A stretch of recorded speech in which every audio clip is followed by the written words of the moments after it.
Hi, this is Magan from Scala at the Amalfi Coast. I'm a speech and language therapist and I help children or adults with language or speech issues.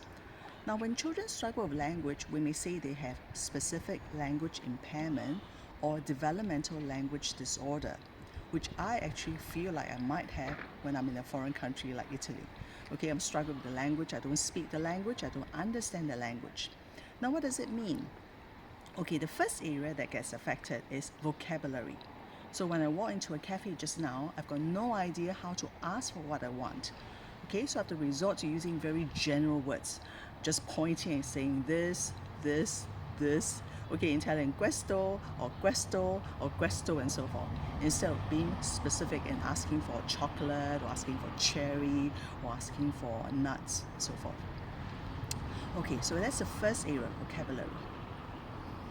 Okay, let's have a different view. Now the second area is what we call sentence structure.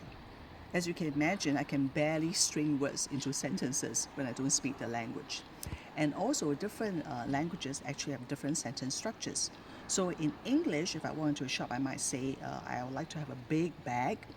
But from what little I know of Italian, in Italian I'll be asking for a bag big. Okay, so instead of saying big bag, it will be busta, which is bag, and grande, which is big. Okay, so that's vocabulary and sentence structure. It's alright, don't panic. It's one of the local teenagers probably celebrating with some firecrackers. Okay, now the third area is grammar. So again, in English, we have different grammatical forms. I could say something like, okay, you should not throw this kind of paper into the toilet. Or we would say, this kind of paper should not be thrown into the toilet. So we're using slightly different words, throw and thrown. It would sound a bit funny if I, change them and say something like, you should not throw this kind of paper into the toilet.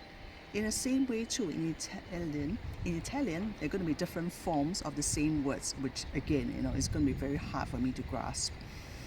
Alright, so those are the three main areas. I'm very blessed to be able to share this with you from Amalfi Coast. I hope you enjoyed this video. If you found it useful, please subscribe, like and comment. Thank you, grazie and ciao.